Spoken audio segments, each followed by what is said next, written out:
Bom sábado para você. Que bom que você veio, que bom que você está aqui. Nós vamos mais uma vez, publicamente, coletivamente, adorar ao Senhor.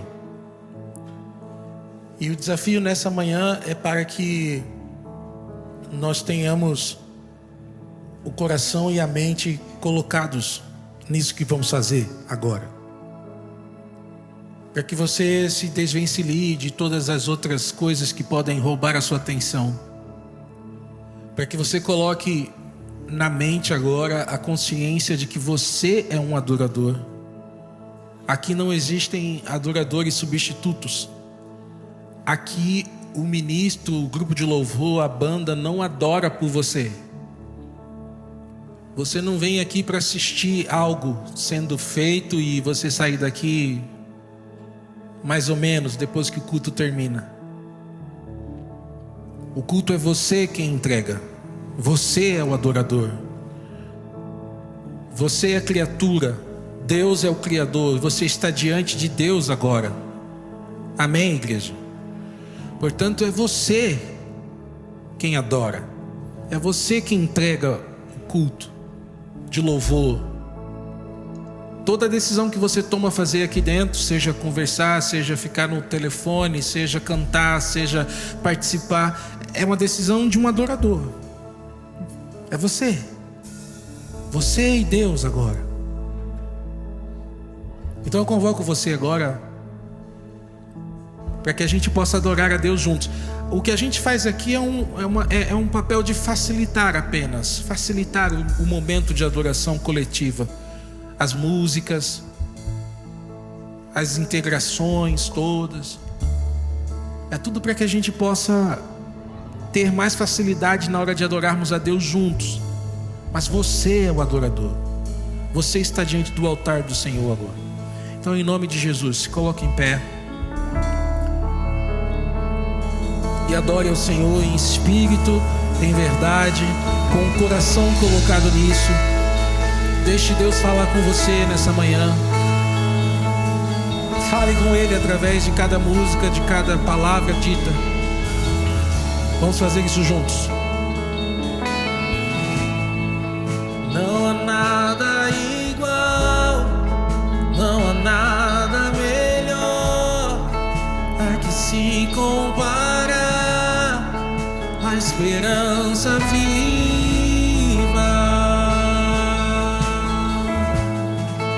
Tua presença,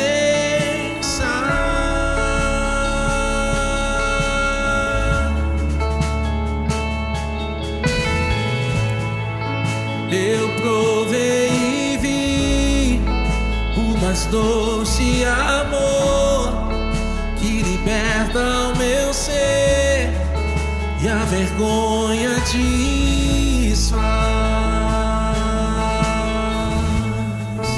Tua presença,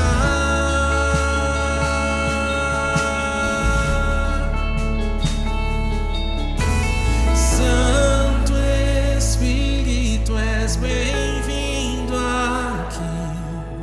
Vem inundar, encher esse lugar. É o desejo do meu coração, sermos inundados por tua glória, Senhor.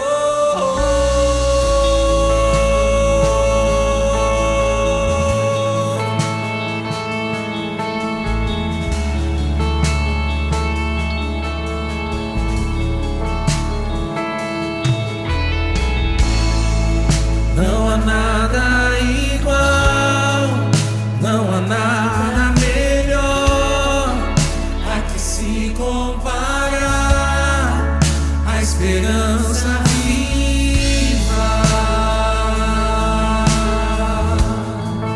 Tua presença,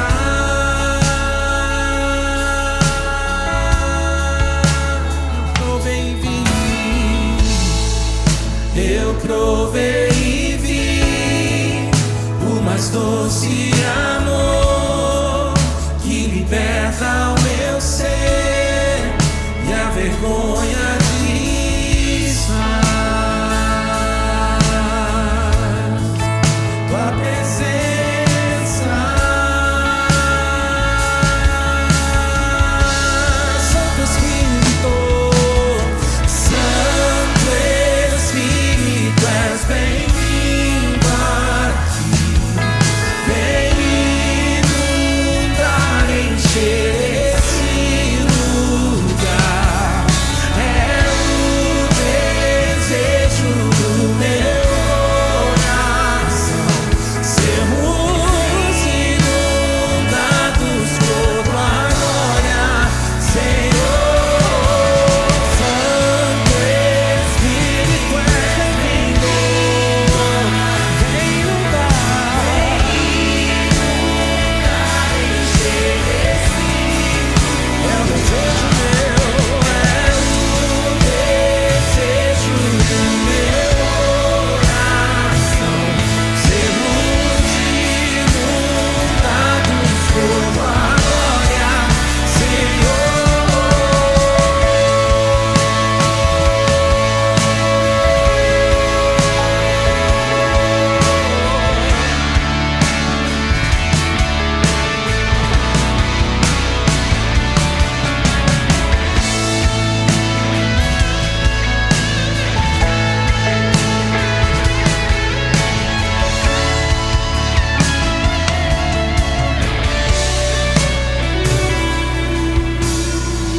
Vamos provar quão real é tua presença.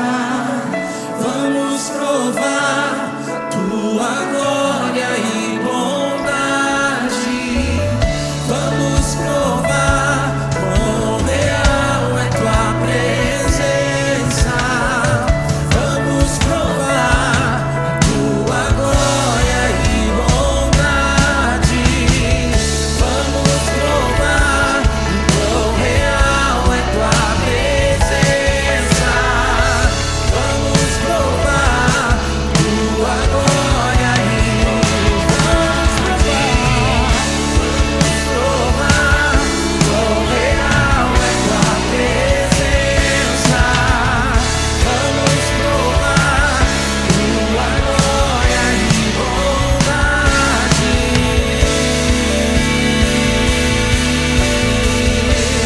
Santo Espírito, Santo Espírito, é bem-vindo. Vem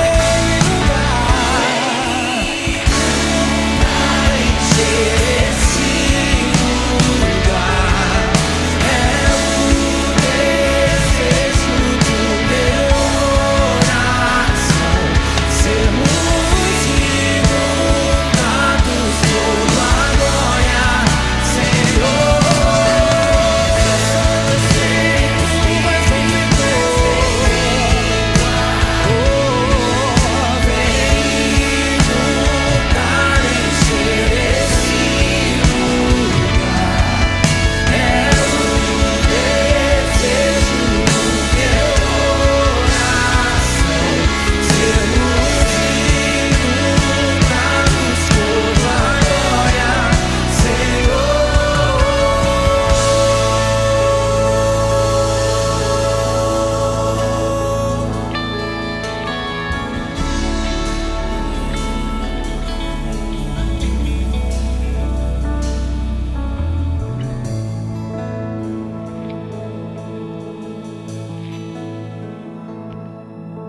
Você acredita que Deus fala com você através do testemunho, através de uma oração e através do louvor? Acredite, aconteceu comigo. Eu estava aqui na Nova Semente em fevereiro deste ano. Estava sentada aqui na parte central da igreja. E aquela semana foi uma semana muito difícil para mim. Uma semana que eu pedi a Deus resposta. E no momento, exatamente nesse mesmo momento que eu estou fazendo aqui agora, veio uma pessoa e apresentou um testemunho. E aquele testemunho era justamente o que eu estava passando. Foi muito forte para mim. Deus falou diretamente comigo. Eu vivi uma experiência real com Deus. Hoje, talvez tenha pessoas aqui aguardando uma resposta de Deus, pedindo que Deus dê um sinal. Talvez você não está aqui, mas você está pela internet, clamando a Deus por uma resposta. E eu quero te dizer que o nosso Deus é um Pai de amor. Ele te vê, Ele te ouve, Ele te escuta, e Ele quer que você entregue tudo em tuas mãos, nas mãos dEle. Assim como Ele me ouviu e Ele respondeu o meu clamor, Ele vai responder os anseios do seu coração. Salmos 37, verso 5. Entrega o teu caminho ao Senhor, confia nele, e tudo mais Ele fará. Convido quem puder a se ajoelhar para orarmos.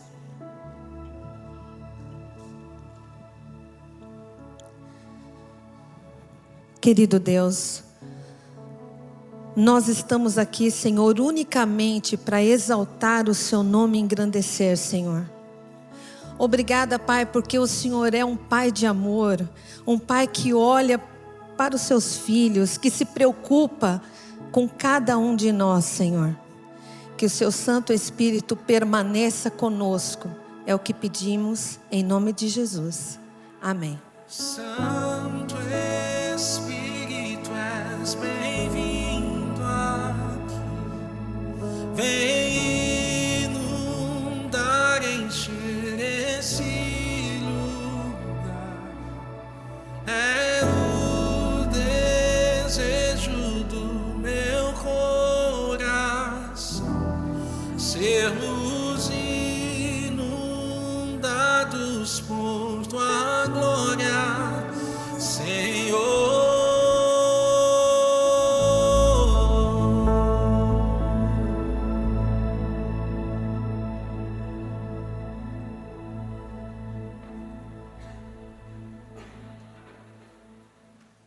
Talvez você já tenha ouvido falar dessa história na Bíblia, uma história linda, bem conhecida.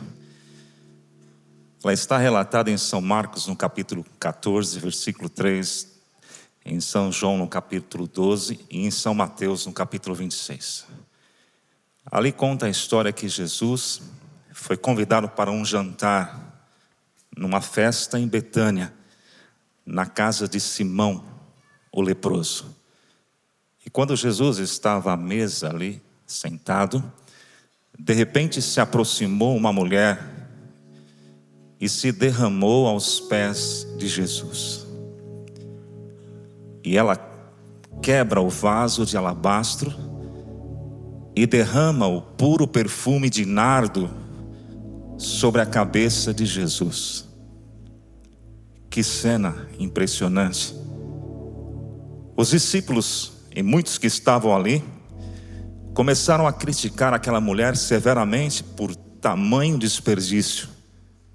Mas Jesus, o mestre, aquele que conhecia aquela mulher e as intenções do coração dela, Jesus disse: deixai-a em paz, porque ela fez algo de bom para comigo. E Jesus disse mais: por onde o evangelho eterno for pregado, a atitude desta mulher será lembrada para todos sempre. Com certeza, no coração daquela mulher trazia um sentimento de gratidão, de adoração, de devoção, de entrega e de humildade, pelas bênçãos recebidas de Jesus. Talvez por uma cura física, espiritual, pela restauração da sua vida. Por isso ela estava ali, grata a Jesus, ofertando o seu melhor. Nesse momento, eu e você vamos ter a oportunidade de expressar o nosso sentimento a Deus também, como aquela mulher, com gratidão, com adoração, com devoção, entregando tudo a Jesus e numa atitude de humildade, pelas bênçãos recebidas na nossa vida. Talvez por uma cura física e uma cura espiritual, pelo milagre da sua vida, a restauração da sua família. Os diáconos irão passar as salvas. E você poderá também participar acessando a chave Pix e fazendo a sua contribuição. E você que está nos assistindo pela internet, poderá acessar o QR Code através do seu celular e fazer a sua contribuição. E não esqueça de enviar o e-mail para o endereço que é o mesmo da chave Pix e registrar ali o seu propósito, se é dízimo ou se é oferta. E que Deus nos abençoe.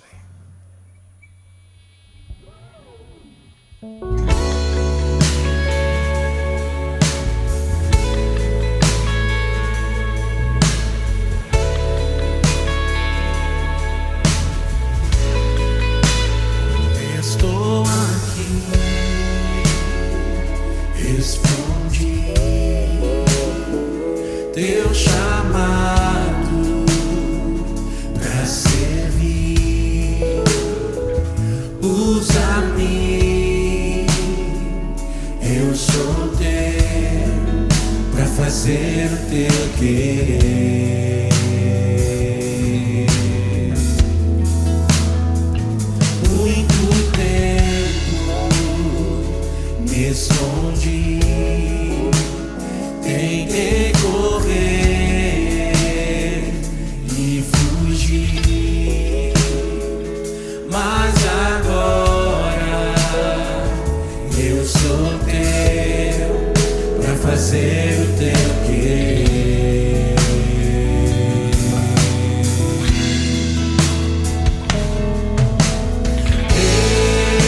Eu quero ser um servo teu, cheio do teu poder.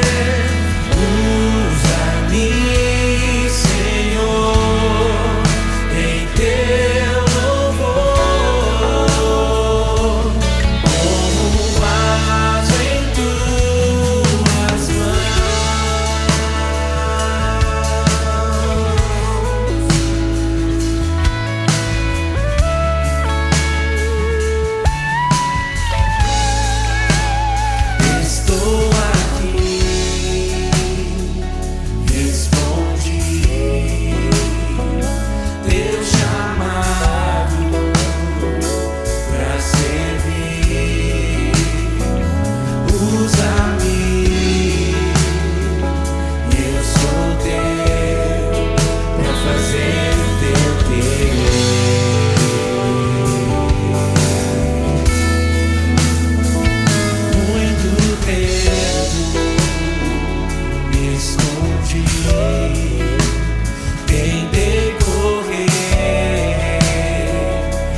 Querido Deus, queremos te agradecer pela alegria de estarmos na tua presença, te adorando e louvando o teu santo nome.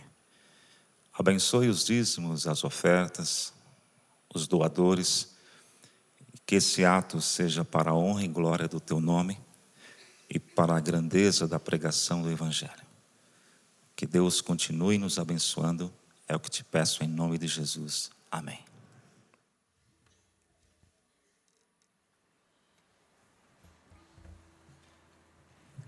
Tá frio hoje? Chegamos aqui com temperatura abaixo de quantos aí? 7, talvez 8? Não, um pouco mais, um pouco menos? 13 por aí, Edmir? É?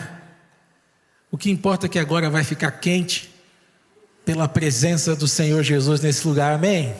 Fica de pé, igreja, fica de pé, igreja, fica de pé, igreja. Vamos adorar ao Senhor.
Esquentou aí do poder do Senhor?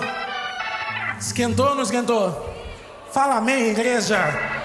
Glória a Deus, igreja. Nascidos não da carne, nem do sangue, mas o Espírito. Movidos pela glória e o poder de Jesus Cristo. Canta, canta. Nascidos não da carne, nem do sangue, mas o Espírito. Movidos pela glória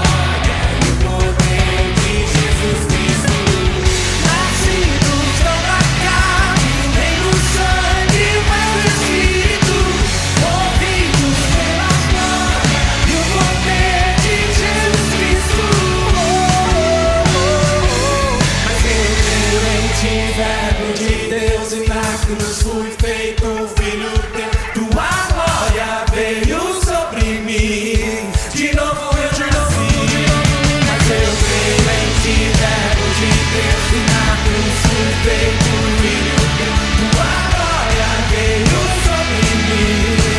De novo eu nasci, mas eu creio em ti, verbo de Deus. E na cruz fui feito filho teu. Tua glória veio sobre mim. De novo eu nasci e vivo só pra ti.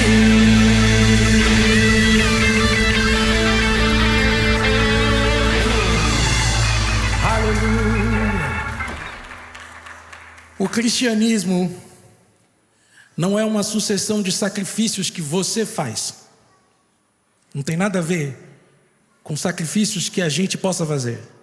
O cristianismo não é uma sucessão de sacrifícios que você faz. O cristianismo é a crença que você tem no sacrifício que já foi feito por você. Você entende isso? Nós precisamos crer naquilo que já nos foi entregue. A salvação em Cristo Jesus já nos foi entregue. Você já tem salvação em Cristo, amém? Você já tem futuro em Cristo, amém? Você já tem o seu presente em Cristo Jesus. E quer saber de uma coisa? O seu passado, sabe o seu passado? Esse que vive cobrando aluguel de você, esse também já foi perdoado em Cristo Jesus, amém? Temos todas as coisas no Filho, temos todas as coisas em Cristo. Portanto, celebremos isso. É Ele, e aquilo que Ele é, Ele nos oferece nessa hora, bem aqui. No deserto de quem eu fui, eu tinha sede, veio Cristo e tudo se fez diferente.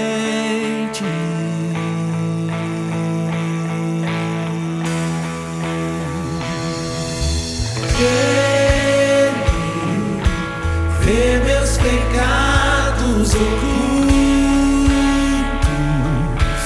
o que escondo no fundo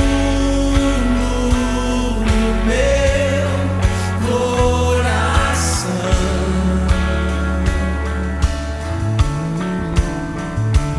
Derrama em minha vida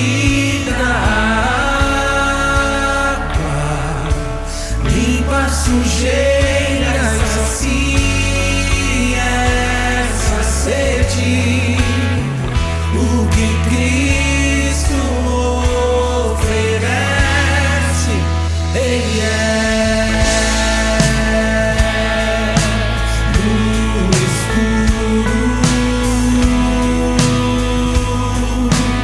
de quem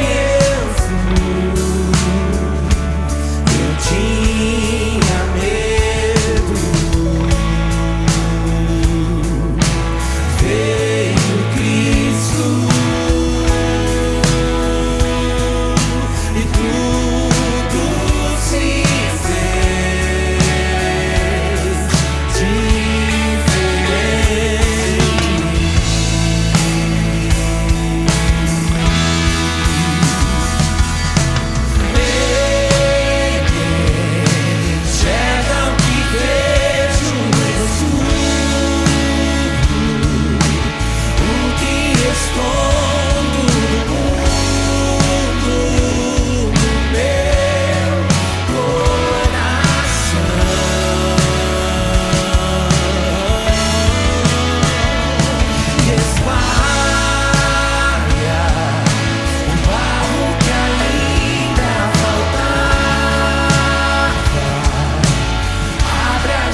Tira o pecado do mundo, planta esperança na terra do meu coração.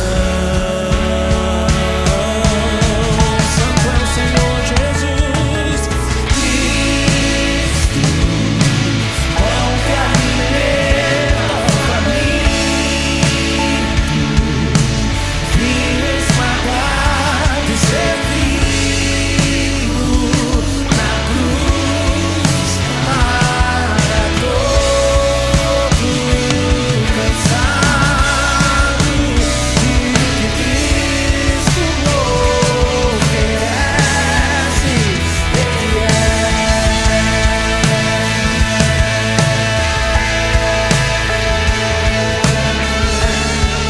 Aleluia, aleluia.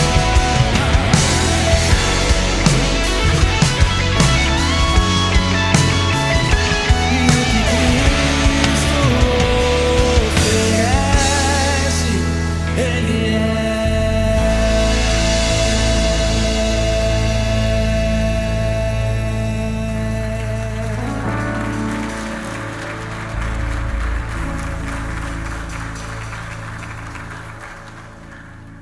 Não importa a sua pergunta, a resposta é o Senhor Jesus.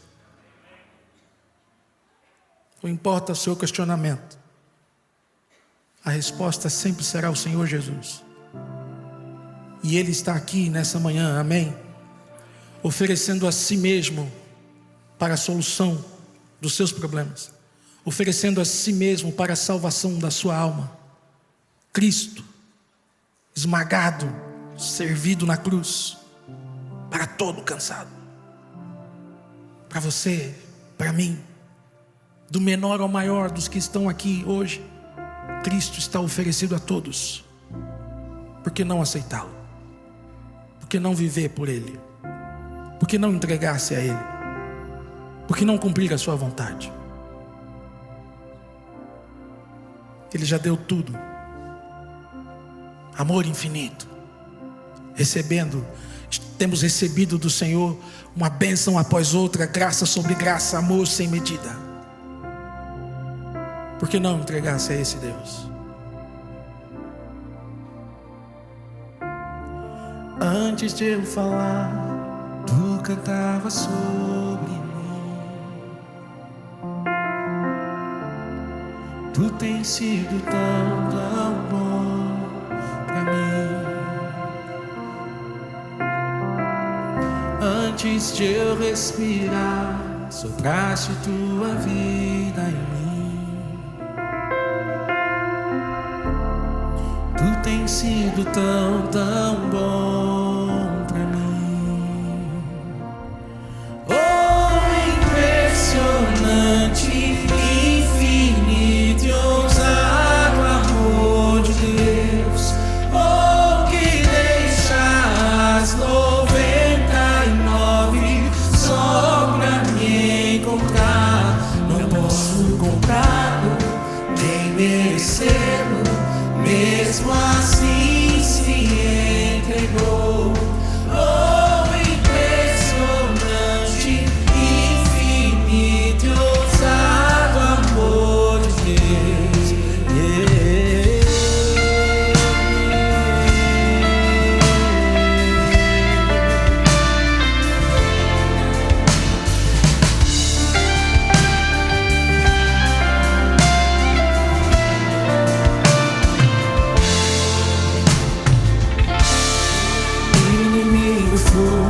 Mas teu amor lutou por mim. Tu tens sido tão, tão bom pra mim. Não tinha valor, mas tudo pagou por mim. Tu tens sido tão, tão bom.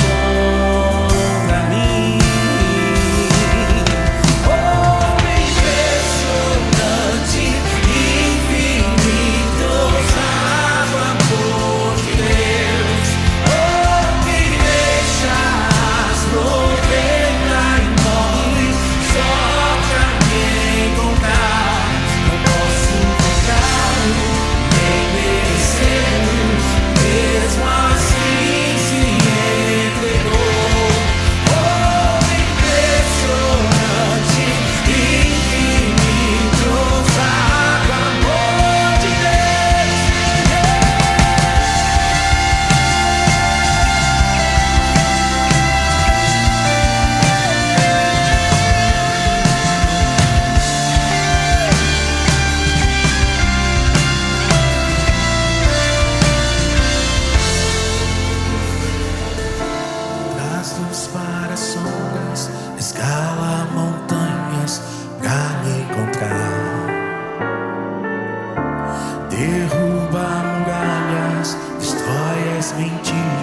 pra me encontrar. Traz luz.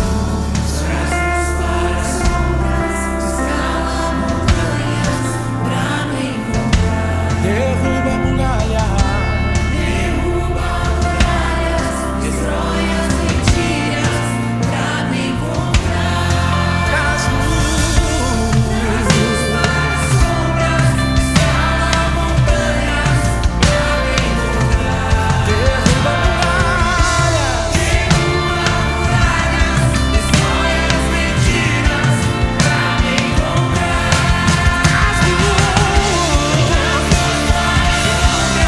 Escala montanhas pra me encontrar. Derruba muralhas. Destrói as mentiras pra me encontrar. Oh, impressionante, infinito, ousado amor de Deus. Oh, me deixas 99 só pra me encontrar. Não posso comprar, nem merecendo, mesmo assim se entregou. Oh, impressionante, infinito, ousado amor de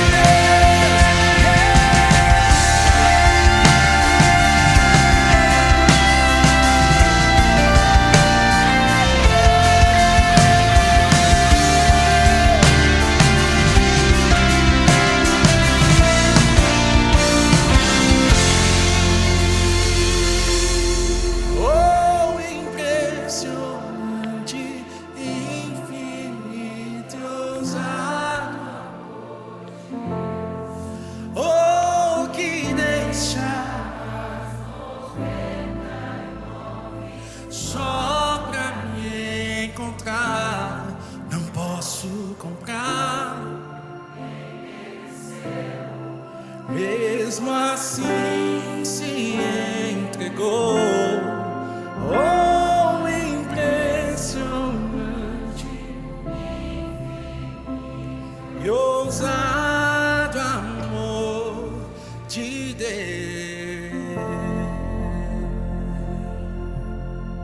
Você pode orar comigo? Deus querido, teu amor é maravilhoso. Viemos celebrar este amor, é verdade. Te agradecemos porque tu és ousado em nos amar. Mesmo quando não merecemos, o Senhor nos traz das trevas para a luz, o Senhor ilumina a nossa vida. Todos nós viemos hoje oferecer a Ti adoração, culto, louvor. Mas ninguém vem à Tua presença sem sair transformado, então nós sabemos que daqui sairemos novas pessoas em Cristo Jesus. Por isso, Senhor, neste momento em que vamos abrir a Tua palavra, fala conosco. Mas fala fundo em nosso coração.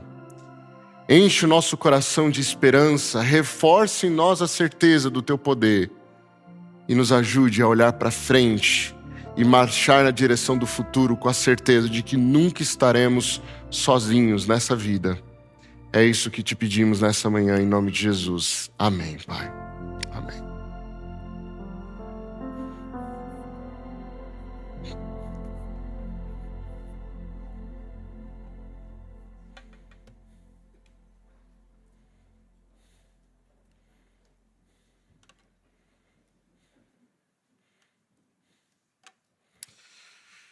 Tudo bem com vocês? Bom dia! Sejam todos muito bem-vindos. Esta aqui é a Nova Semente, uma comunidade da Igreja Adventista do Sétimo Dia. E nós estamos dia a dia buscando viver uma experiência real e transformadora com Deus. Este é um sábado especial porque você está aqui. Só por isso esse dia é todo especial. Nós já louvamos, já oramos, já adoramos a Deus através dos nossos dízimos e ofertas. E agora nós vamos nos colocar à disposição do Altíssimo para que Ele fale conosco, fale em nosso coração. E Ele fará isso através da temática da série que estamos tendo juntos. Nós estamos numa série e nesta série nós estamos falando sobre o poder de Deus. Ele é o poder dos fracos. Nós estamos baseando livremente essa série num livro, o livro A Vantagem nas Desvantagens, do pastor e doutor Amin Rodor. Esta é uma série que conta histórias do Antigo Testamento. Nessas histórias, nós descobrimos que Deus, por muitas vezes, escolhe emissários débeis, fracos, inadequados para cumprirem a sua missão. E nessas escolhas de Deus, nós em algum momento até podemos questioná-lo, porque aqueles que foram escolhidos são tão fracos que nós achamos que Deus podia ter escolhido outros, mas Deus não é pego de forma desprevenida, ele foi intencional. E ele escolhe quem ele escolhe, porque o poder não está nas pessoas, o poder é dele. E por essa razão, o Altíssimo é a grande vantagem nas desvantagens. Ele é o poder daqueles que não têm poder. E esse poder se encontra à nossa disposição hoje. Amém? Hoje, o título da nossa reflexão de hoje é Calamidade, ou melhor, Esperança e Calamidade. Será um sermão que está baseado no texto de Hebreus capítulo 11. Então, se você quiser já ir abrindo a sua Bíblia. Todos nós em nossas vidas já enfrentamos situações de calamidades. Todos nós. E ao enfrentarmos essas situações de calamidade, nós podemos questionar a Deus. Será que Deus se importa? Será que Ele se lembra de nós? Será que Ele cuida de nós? Todos nós já passamos pelo vale da sombra e da morte. Todos nós já precisamos orar, Senhor, livra-nos do mal. Todos nós já perguntamos, até quando, Senhor? Todos nós já pedimos, Senhor, julga de forma justa, Senhor. Afinal de contas, no mundo em que vivemos, a calamidade é uma realidade. São catástrofes que acontecem em nossa vida, onde até os mais fortes são encontrados fracos. Quem nunca teve de passar por uma crise pessoal? Quem nunca recebeu um telefonema num horário inesperado para descobrir a pior notícia possível? Eu gostaria de te convidar a lembrar-se das várias vezes que as tragédias assaltaram sua vida e levaram embora a esperança. Lembre-se, por exemplo, do seu primeiro trauma. Lembre-se daquela situação de dor. Lembre-se do choro que custou a ser secado. Lembre-se dos momentos de angústia, onde sozinho, só você e Deus, você clamava, Senhor, estás aí?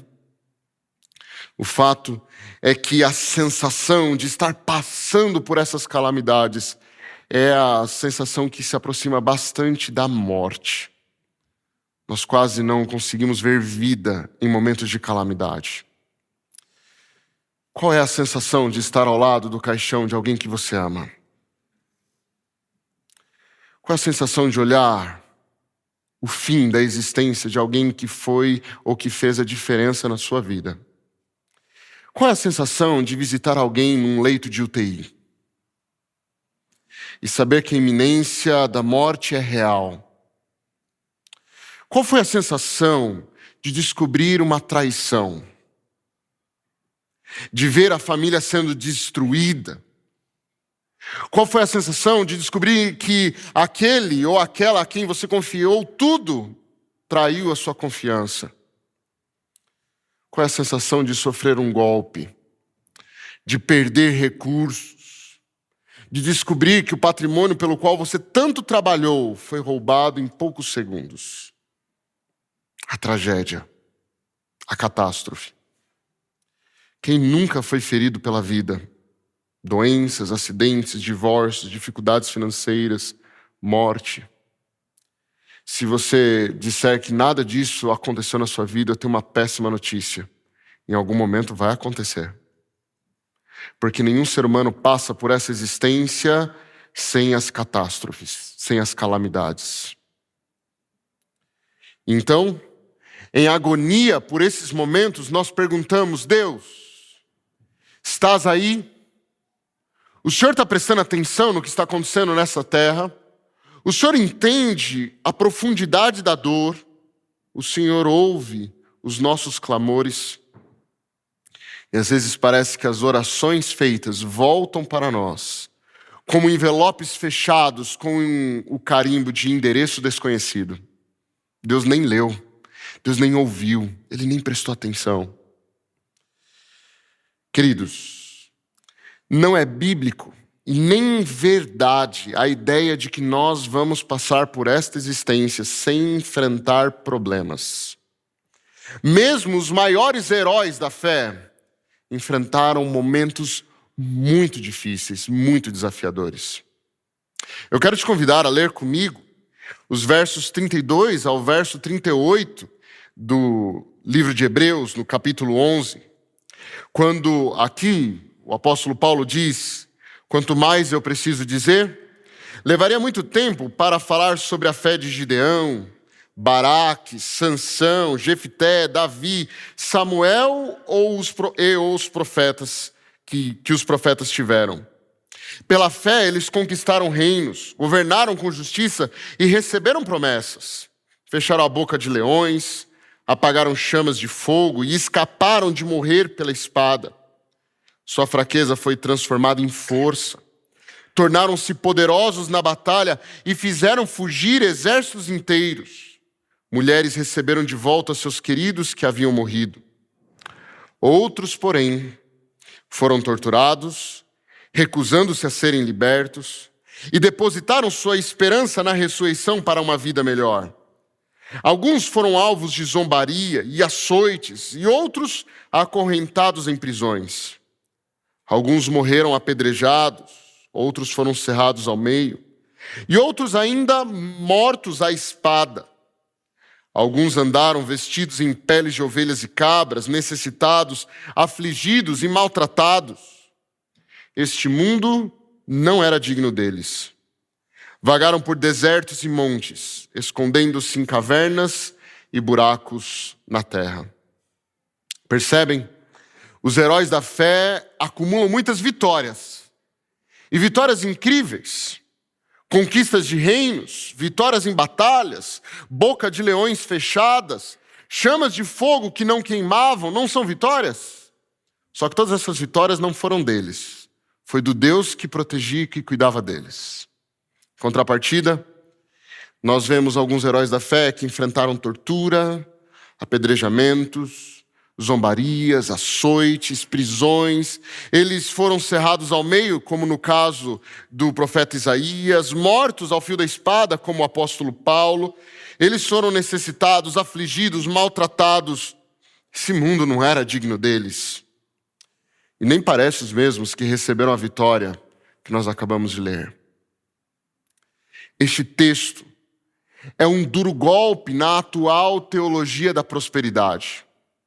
A teologia da prosperidade coloca na boca de Deus uma frase que é do diabo: tudo te darei se prostrado me adorares. É um evangelho materialista.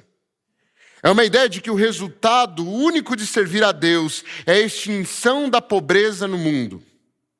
Então, se você serve a Deus, você não precisa mais enfrentar problemas. Você tem tudo à sua disposição, e isso vem através das riquezas, das posses. Essa ideia materialista aplicada ao evangelho gera uma falsa doutrina que nós chamamos de o evangelho da prosperidade. A ideia de que servir a Deus é sinônimo inquestionável de prosperidade. Essa ideia ela é pagã, ela é herética e ela é perigosa. Não que Deus não possa nos abençoar, Ele pode e Ele faz. Em várias vezes na Bíblia, nós vemos Deus abençoando os seus filhos e trazendo a eles vitórias. Nós lemos algumas das vitórias dos heróis da fé, não lemos? Coisas maravilhosas.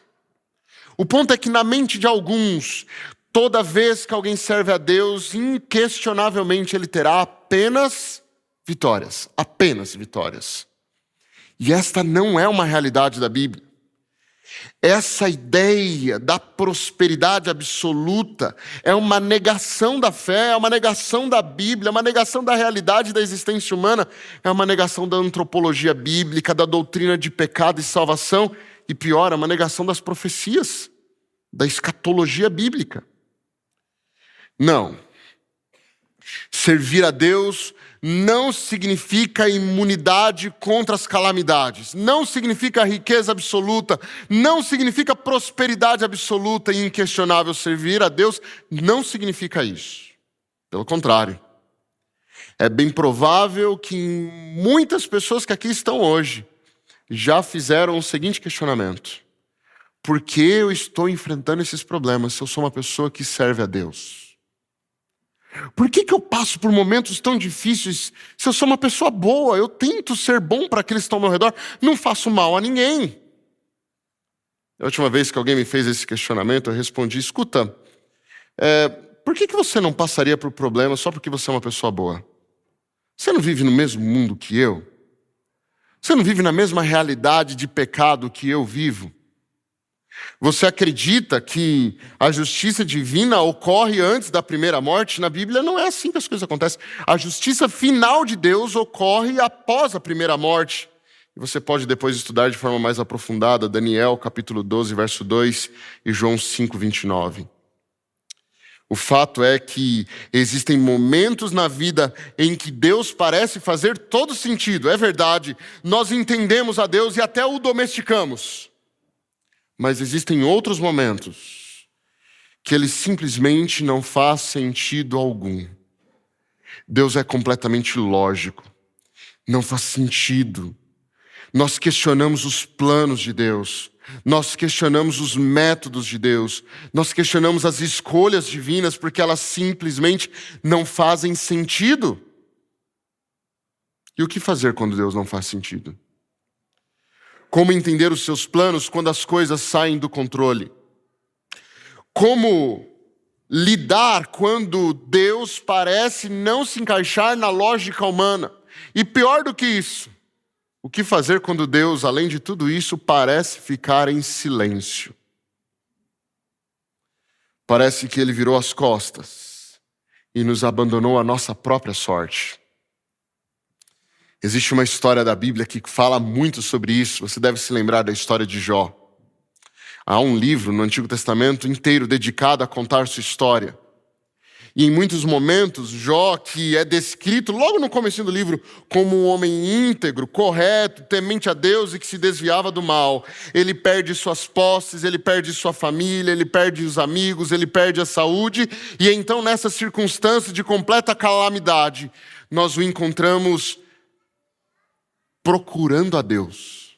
E ele diz assim: se eu pudesse pelo menos encontrá-lo, se eu apenas pudesse explicar o meu caso, mas eu busquei ao norte e ao sul, se eu pudesse encontrar o seu trono, explicar a minha situação, eu o faria entender a minha tragédia, exporia a minha causa, apresentaria os meus argumentos ao Altíssimo, e ele ouviria, e ele me responderia, e eu ouviria a sua resposta, e com certeza eu entenderia o que ele me dissesse. Você percebe a ansiedade de Jó? Ele quer apenas ter uma audiência com o Eterno, poder falar e ser ouvido. Mas às vezes parece que Deus some. Ele se mantém silente. O que fazer quando do nada, por um longo tempo, Deus some?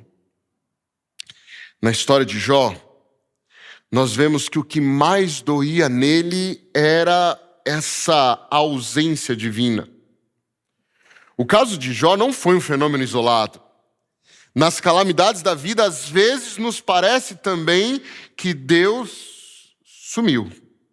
Ele não se importa mais. Enormes enigmas começam a nos fazer titubear da nossa fé. Um herói da fé que precisou lidar com o silêncio de Deus é o grande e querido patriarca Abraão. E se nós lermos as narrativas do Gênesis, nós veremos que sua história é uma história singular. Quando nós começamos no capítulo 12 de Gênesis, nós somos inseridos na história de Abraão. Ela é rápida, sem preâmbulo, sem justificativas. Deus aparece a Abraão fazendo promessas. E nas promessas de Deus, ele precisaria sair de sua cidade, Ur dos Caldeus, um dos berços da civilização antiga, e ir para uma terra prometida que Deus ainda haveria de mostrar. E nessa terra Deus abençoaria as nações do mundo através de Abraão. Abraão obedece. E quando nós o vemos saindo de sua terra, da sua parentela, da casa de seu pai, indo para a terra que Deus lhe mostraria, nós percebemos que ele sai muito feliz, empolgado. Deus tem bênçãos preparadas para mim, para a minha família e para o mundo. O texto é muito interessante porque Deus fala assim, olha, através de ti serão benditas todas as famílias da terra. Através de Abraão, ele abençoaria todas as famílias da terra. E a narrativa segue a partir de Gênesis 12. Abraão vai ao Egito, Abraão se separa do seu sobrinho Ló por uma série de circunstâncias. E nesse período da história, Abraão ainda era um sujeito jovem. Sua esposa, Sarai, também era uma pessoa jovem. E o nome dele nem era Abraão ainda, era Abrão nesse período. E então, a próxima vez que Deus aparece na narrativa para reforçar as suas promessas é lá no capítulo 13 de Gênesis. E no capítulo 13, a partir do verso 14, Deus fala assim, olha, porque toda essa terra que você vê, eu te darei a ti e a tua descendência, para sempre. Farei a tua descendência como o pó da terra, de maneira que se alguém puder contar o pó da terra, então contará também a sua descendência. A promessa de Deus é de descendência. Muita gente virá de ti, Abraão. Na mesma quantidade dos grãos de areia do pó da terra, uma hipérbole divina com a ideia de tentar ilustrar o poder de Deus. Abraão, tenha fé, farei de você uma grande nação. A narrativa continua. Na narrativa que se segue, nós vemos uma guerra de 4 reis contra 5. Abraão se envolve numa guerra. Ló, seu sobrinho, é levado preso. Abraão leva os seus homens e resgatam o seu sobrinho. E nós não sabemos com exatidão, não há um registro do tempo que se passou entre uma aparição divina e a outra, mas nós sabemos que é um período considerável. E Deus não apareceu mais. Ele veio, fez a promessa, saiu de cena e ficou por isso mesmo. Deus sumiu novamente. Não há registro de Deus explicando nada a Abraão. Não há registro de Deus falando como ele faria essa promessa acontecer. E você lembra que Abrão e sua esposa Sarai ainda eram jovens, mas o tempo passa, não passa? E o tempo passou. E Deus aparece novamente em Gênesis no capítulo 15. E quando Deus aparece no capítulo 15, Deus faz uma aliança com Abraão, uma aliança muito séria, muito séria. Deus diz a Abraão, meu querido, você vai ter uma grande descendência. Abraão responde a Deus falando assim, Senhor, o que o Senhor vai me dar? Eu continuo sem filhos e o meu herdeiro será o meu servo Damasceno Eliezer. A mim o Senhor não me concedeu descendência. E um servo nascido na minha casa é quem irá ser o meu herdeiro. O Senhor está reforçando uma promessa, mas o Senhor não me deu descendência. O Senhor não me deu filhos. Vai ser um servo, o filho aqui de um dos meus empregados, que vai ser o meu herdeiro. E aí Deus diz, não será o teu herdeiro, mas aquele que será gerado de ti será o teu herdeiro. E então Deus faz algo ousado. Abraão, olha para o céu, conta as estrelas, se é que podes. Assim será a tua posteridade. Naquele mesmo dia, o Senhor fez aliança com Abraão, dizendo, a tua descendência dei essa terra. E Deus é ousado, porque antes Deus tinha falado para ele contar os grãos de areia da terra. Agora ele manda contar as estrelas. E se você já tentou fazer isso em algum momento da sua vida, você rapidamente descobriu que isso é impossível. Abraão, a sua descendência será uma descendência tão grande que você vai chegar a considerar impossível. Não sabemos, novamente, quanto tempo durou entre as conversas de Deus. Mas o fato é que dessa vez passou bastante tempo. Deus sumiu. Deus não voltou a aparecer.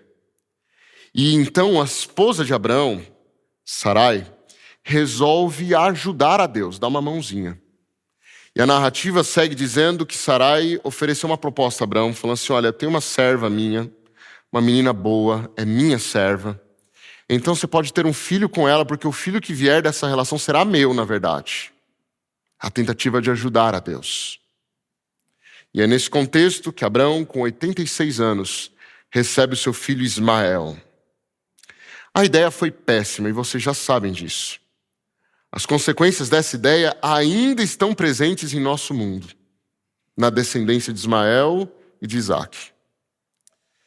O ponto é que Deus fez silêncio por um tempo. E Abraão pode ter perguntado: Senhor, o que foi aquela conversa que nós tivemos, que o Senhor disse que eu teria descendência? Eu estou tentando ajudar, Senhor. O Senhor que não está me ajudando. E então, no capítulo 17 do livro do Gênesis, Deus aparece novamente a Abraão. Só que dessa vez, nós temos um homem com a idade de 99 anos. E a idade avançada, Deus faz uma aliança novamente com ele, que iria o multiplicar extraordinariamente, e ele seria pai de numerosas nações. E Deus faz algo que na Bíblia, desde sempre, foi entendido como um símbolo final da aliança, que é mudar o nome de alguém. E Deus fala assim: olha, Abrão, que significa pai honrado, não será mais o seu nome. A partir de agora eu vou te chamar de Abraão, que significa pai de grande nação. Porque pai de numerosas nações te constituí. Te farei fecundo extraordinariamente, de ti farei nações e reis procederão de ti. E uma das coisas mais lindas do Gênesis é que, apesar de estarmos falando de um tempo muito antigo, Deus faz algo que na antiguidade não existia. Deus faz uma aliança também com a mulher, com Sarai, esposa de Abraão. Deus faz uma aliança com a mulher, porque Deus ele olha para a mulher e a vê como um indivíduo. E fala assim: Sarai, a aliança é com você também. E Deus troca o nome de Sarai, que significa minha princesa, para Sara, que significa princesa. E fala assim: olha, eu vou te abençoar e te darei um filho. Sim, eu te abençoarei e ela se tornará também mãe de uma numerosa nação. Reis procederão dela, uma aliança também com a mulher. Então Abraão se prostrou em terra e riu. Ele riu de Deus.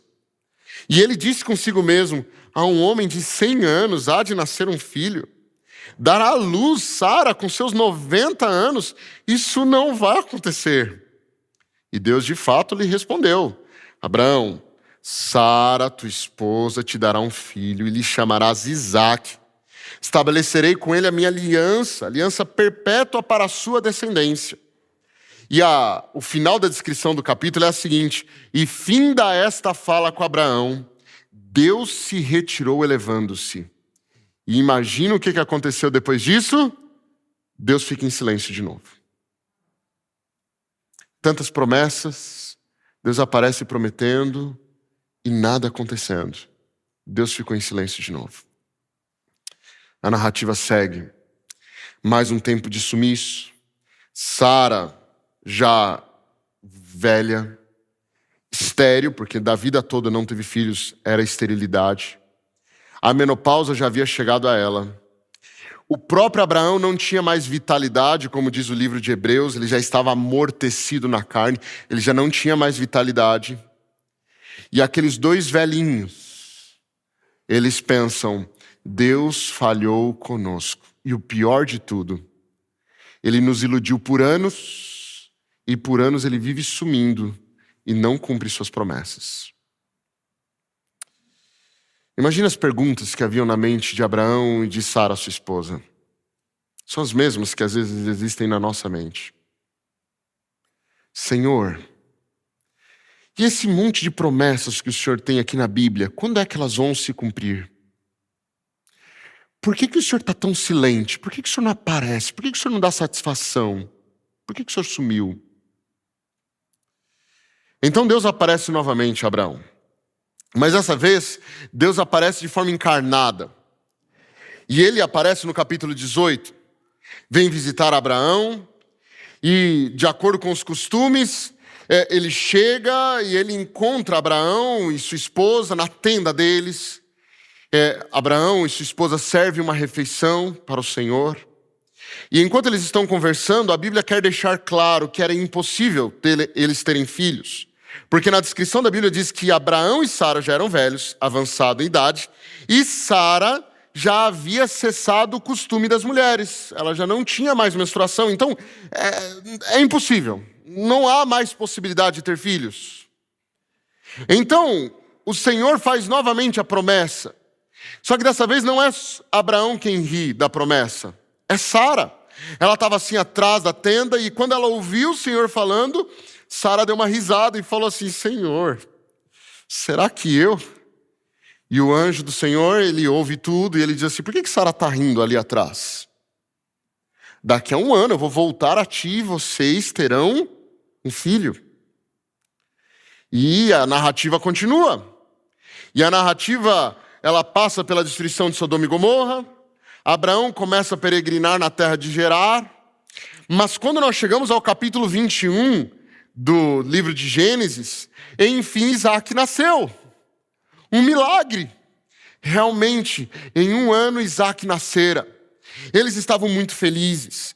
E eles cumpriram o que Deus havia profetizado e colocaram o nome do menino de Isaac, que é uma onomatopeia de risada, para dar a ideia da alegria que eles tinham no coração deles. Eles estavam rejubilantes, tudo deu certo no final das contas, Deus cumpriu sua promessa. Aqueles 2 idosos tiveram um filho biológico. Só que isso era impossível. Era impossível do ponto de vista humano, impossível do ponto de vista da ciência. Isso foi um milagre. É um milagre, é a única explicação possível. Tudo contrário às leis do nascimento, da biologia, da lógica, da razão. Eles tiveram um filho. E Deus agora fazia sentido. Deus agora parecia ser Deus de fato. Esse aí é o Deus que eu conheço. Ele é esse Deus aí que faz milagres. Esse é o Deus que eu conheço. Ele agora faz sentido, dá até para colocá-lo no bolso. Afinal de contas, ele ficou dentro da minha compreensão humana. Agora eu compreendo 100%. Eu entendi esse Deus. Mas aí, sem preparo, sem advertência, sem introdução, sem explicação, Deus aparece de novo a Abraão. E agora ele aparece no capítulo 22. E Deus aparece e fala assim: Abraão, este filho, tá vendo esse filho? Toma ele, pega o teu filho. Teu único filho, aquele que tu amas, vai à terra de Moriá e oferece-o ali em holocausto sobre os montes que eu te mostrarei. Tem quase que crueldade na fala. Este filho, aquele que tu amas, pega esse que você ama e leva e o ofereça a mim em sacrifício. Não dava para duvidar. Abraão conhecia a voz de Deus, já havia aparecido tantas vezes, até pessoalmente. Foi Deus mesmo quem falou. Foi o mesmo que fez o milagre, ele que apareceu novamente e pediu isso a mim. E agora, imagine só o que Deus fez depois de dar essa ordem. O que ele fez? Sumiu de novo. E Abraão ficou sozinho com as perguntas, com ansiedade. Ao que parece, pela narrativa, ele nem chegou a contar a Sara. Ficou lidando ali com aquela percepção. Pegou o menino, alguns servos, reuniu tudo que era necessário para fazer o sacrifício e foi na direção da terra de Moriá. Quais são as perguntas que Abraão fazia? E agora? O que será da descendência prometida? O meu futuro depende de Isaac, o futuro das promessas de Deus depende de Isaac. O que Deus vai fazer? A esperança da minha vida vai morrer e será que eu confundi? Será que eu entendi direito? O Senhor Deus havia dito que as nações viriam de Isaac e como nós vamos fazer isso? E agora ele pediu Isaac em sacrifício. E aqui que surge uma fé de referência. É nesse contexto que nós vemos uma verdadeira fé. A Bíblia diz que Abraão creu no Senhor e isso lhe foi imputado por justiça. Mesmo sem ver 1 milímetro à frente, ele creu que Deus cumpriria a promessa. A ponto de acreditar, como diz o livro de Hebreus no capítulo 11, verso 19, a ponto de acreditar que se Deus quisesse, Deus poderia ressuscitar Isaac dentre os mortos para poder cumprir a sua promessa. Ele creu, Deus vai cumprir a promessa, com ou sem Isaac. Se for necessário, ele ressuscita Isaac, mas a promessa será cumprida. E Você pode estar se perguntando, no que Abraão baseou essa fé? Ela parece ser uma fé sem estrutura, uma fé vazia, uma fé irracional, mas eu posso lhe garantir, esta não é uma fé vazia e irracional.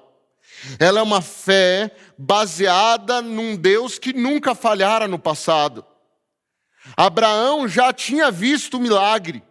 Ele havia visto um bebê nascer de sua esposa, velhinha, já depois da menopausa, estéril. Ele viu um bebê nascer, ele não duvidava de mais nada. Por essa razão ele manteve a fé, sabendo que Deus não falharia no cumprimento da promessa, porque Deus no passado não havia falhado em nenhum momento. E aqui eu me lembro de um texto. É um texto lindo que está no livro Eventos Finais, na página 72, que diz assim: ao recapitular a nossa história passada, havendo revisado cada passo do progresso até o nosso nível atual, posso dizer, louvado seja Deus. Ao ver que o Senhor tem efetuado, encho-me de admiração e de confiança na liderança de Cristo. Nada temos a temer quanto ao futuro, a menos que nos esqueçamos a maneira em que o Senhor nos tem guiado e o seu ensino em nossa história passada. Nós não precisamos temer nada em relação ao futuro, a menos que você tenha se esquecido do que Deus já fez no passado. Abraão não se esqueceu dos milagres do passado. Mesmo que ele não conseguisse entender a Deus e seus planos futuros, mesmo que a calamidade tivesse batido as portas, a memória dos atos divinos é o combustível para continuar avançando com esperança. É a memória. Mas nós podemos nos perguntar, o que Deus queria mostrar a Abraão com aquele pedido? E o que Deus queria mostrar a Abraão é que o futuro não depende de Isaac. O futuro não dependia de Isaac. O futuro de uma grande nação dependia exclusivamente de Deus, não de um ser humano, não de Isaac. Isaac era a bênção, não o abençoador. E aqui nós temos uma das mais maravilhosas lições da Bíblia. É que, por mais incrível que seja a bênção que Deus tenha nos dado, por mais incrível que tenha sido receber essas bênçãos que você tanto ama, a bênção não é maior do que o abençoador. Cuidado para não amar mais as bênçãos do que aquele que abençoou. Perder algo que Deus dá, mas não perder a Deus, é a mesma coisa que não perder nada. Porque o abençoador é maior do que a bênção. E aqui nós temos uma situação de muita preocupação, porque no mundo em que vivemos, as pessoas costumam amar mais as coisas, mais as bênçãos do que aquele que abençoou. E por amar a bênção, quando perde a bênção, acham que estão perdendo também o abençoador. Nunca nós vamos perder o abençoador, nunca. O futuro não depende dos nossos Isaques. O futuro não depende do seu trabalho. Então, mesmo que algo inesperado aconteça lá, fique tranquilo, o futuro não depende daquilo. O futuro não depende do nosso dinheiro. O futuro não depende dos nossos filhos. É duro, dolorido dizer isso, mas o futuro não depende dos nossos filhos. O futuro não depende de um cargo. O futuro depende de Deus. As calamidades e as perdas são lembretes de que coisas e pessoas não garantem o futuro. O Altíssimo é a nossa esperança. Mesmo que Deus resolva não responder algumas das nossas perguntas, isso não quer dizer que Ele não tenha controle em relação ao futuro. O futuro a Ele pertence. E aqui eu quero trazer à memória de alguns de vocês uma imagem que eu tenho certeza que a maioria aqui já viu, já vivenciou. A paternidade tem me trazido importantes lições. E uma das lições que eu aprendi foi num momento de tristeza para o meu filho e para minha filha. Quando a gente tem que levar os nossos filhos para fazerem um procedimento médico, principalmente algum procedimento como uma vacina que é um tanto quanto invasiva, nós já sabemos o que vai nos esperar lá, não sabemos? Para a criança, aquele é um momento de profunda dor e sofrimento. Pense, por exemplo, numa criança de poucos meses recebendo uma vacina, uma injeção, tirando sangue. Para aquela criança que não tem noção da existência do mundo, da plenitude do mundo, aquela é a pior dor que ela já viveu na vida dela, não é verdade? E para a criança, se ela pudesse dizer, ela acharia que aquela dor é uma dor de morte, ela está morrendo. É a pior dor que ela já viveu na vida dela, é a pior de todas. E enquanto eu estava lá segurando meu bebezinho, chorando por conta da vacina, fiquei pensando, se ele conseguisse falar, o que ele me diria? Ele diria assim: pai, tá doendo e tá doendo muito. É a pior dor que eu já vivi na minha vida. Eu acho que eu não vou viver. Na verdade, eu acho que eu vou morrer. Mas sabe o que dói, pai? É que o senhor está quieto, está calado. E está ajudando, essa aí que eu vi de branco, achei que era um anjo, mas já estou achando que não é bem um anjo. E está ajudando ela a me machucar. Você não vai fazer nada? E talvez o bebê olharia para minha esposa e falasse: mãe, você também vai ficar aí passiva? Só colaborando com a tortura? O senhor não vai fazer nada? Vai ficar quietinho aí, só? O ponto é que, mesmo que eu tentasse explicar a um bebezinho qual é a relevância de uma vacina, será que ele ia entender? Não. Não dá para explicar. Eu queria explicar para ele por que uma vacina é relevante. É uma dor momentânea que alivia uma dor muito maior que ele poderia ter, que de fato o levaria à morte. Eu queria poder explicar, mas eu não posso explicar, não dá para explicar. Então o que eu como pai faço? Eu me coloco presente. Eu abraço, coloco bem perto do meu coração. Se ele acordar à noite com dor, eu levanto, vou lá, medico, coloco compressa quente. É o máximo que eu posso fazer, estar presente ali, bem pertinho. Ele não vai entender ainda, mas é o que ele precisa para aquele momento. Sabe, essa é a relação que Deus tem conosco. Por vezes na nossa vida, Deus parece estar silente. Mas não é porque Deus não se importa. Não é porque Ele não liga para conosco ou com a nossa dor. Pelo contrário. É porque às vezes, mesmo que Ele explicasse, você não ia entender. Mesmo que Ele dissesse que essa dor é pequena, frente àquela que você poderia enfrentar, por isso ela é necessária nesse momento, você não ia entender e chamaria Ele de injusto. Por essa razão, mesmo que nós não entendamos as explicações, você e eu precisamos só nos lembrar de uma coisa: Ele não saiu de perto. É a dor que não está te deixando ver, mas Ele está bem pertinho, te abraçando bem perto ao peito, para te confortar e te consolar. Dentre os males, o menor é o que Ele tenta sussurrar, mas você não está ouvindo. Quando Deus parecer silente, não é porque Deus se esqueceu de você. É porque aquela fase vai passar um dia. E você vai olhar para trás e vai entender os porquês do que você viveu. Então o que nós fazemos até lá? Nós não abrimos mão. Nós não desistimos. Nós não retrocedemos. Nós continuamos firmes na nossa fé e na nossa esperança. Nós continuamos olhando para o céu e dizendo assim: Senhor, eu não abro mão de confiar, eu não abro mão de crer, eu não paro de caminhar pela fé, eu continuo acreditando, mesmo que o mundo desmorone, mesmo que o mar avance, mesmo que os tsunamis afoguem, ainda que meu peito não respire e o meu corpo se define, eu continuo a crer, porque eu sei que o Senhor sabe o que é melhor para mim. Quando você ouvir essa letra através da música que o Daniel Salles, nosso ministro, vai cantar, eu quero te convidar a fechar os seus olhos e orar a Deus e reforçar essa decisão de que você não abre mão de ser fiel, mesmo que não exista nenhuma evidência mais para isso. Que Deus te abençoe.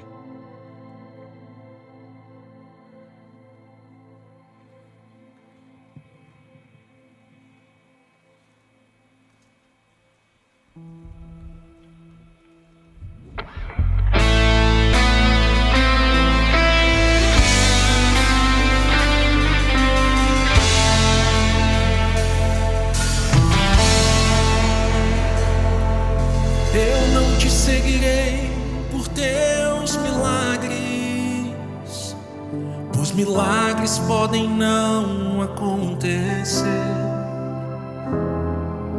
Eu não te seguirei para ter a cura, pois na fraqueza em mim se aperfeiçoa o teu poder. De fé em fé caminham os meus pés, pois nada agrada mais o teu querer. Não necessito ver o mar se abrir, eu só preciso crer.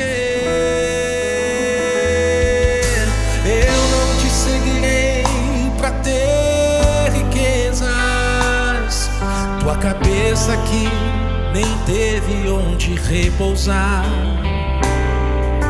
Eu não te seguirei para ter destaques, és o rei que veio ao mundo pra se humilhar.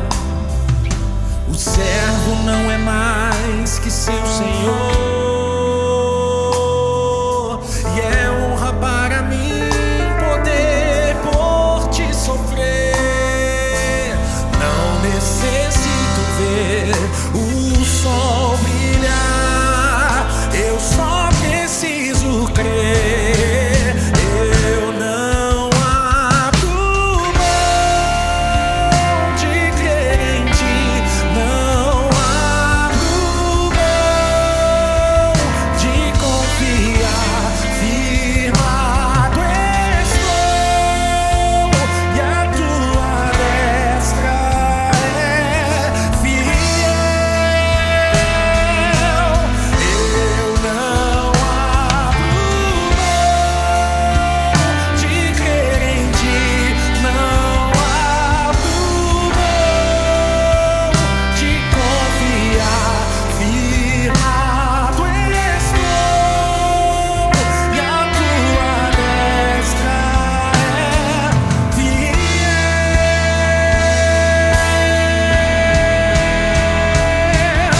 Ainda que meu mundo desmorone, ainda que o mar avance, em ti tsunamis pra me afogar.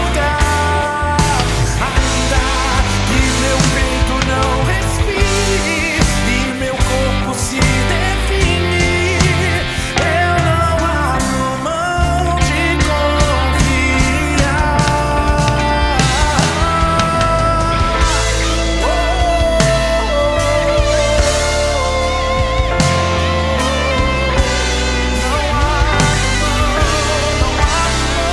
de confiar. Firmado estou e a tua destra é fiel. Eu não abro mão de crer em ti, não abro mão de confiar. Firmado estou e a tua destra é fiel. Não abro mão de crer em ti.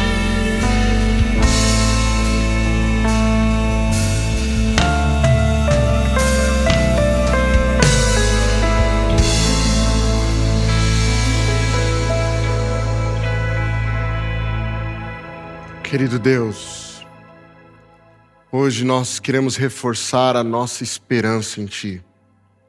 Mesmo em meio às calamidades da vida, nós podemos olhar com fé de que o Senhor não vai falhar conosco. Nós não abrimos mão de confiar em Ti. Mesmo que o Senhor pareça silencioso, mesmo que às vezes nós não entendamos os porquês, mesmo que a dor pareça ser impossível de ser sustentada através dos grandes e lindos feitos que o Senhor fez no passado, nós ainda continuamos a crer e desejamos continuar até a volta de Cristo Jesus. Por isso, Senhor, nós hoje pedimos, alimenta o nosso coração com esperança, alimenta a nossa vida com fé, com a crença, com a confiança de que o Senhor não vai falhar conosco. E é nesse pedido que nós oramos, em nome de Cristo Jesus. Amém, Pai. Queridos, esta é a Nova Semente. Buscamos viver uma experiência real e transformadora com Deus. Que Deus te abençoe.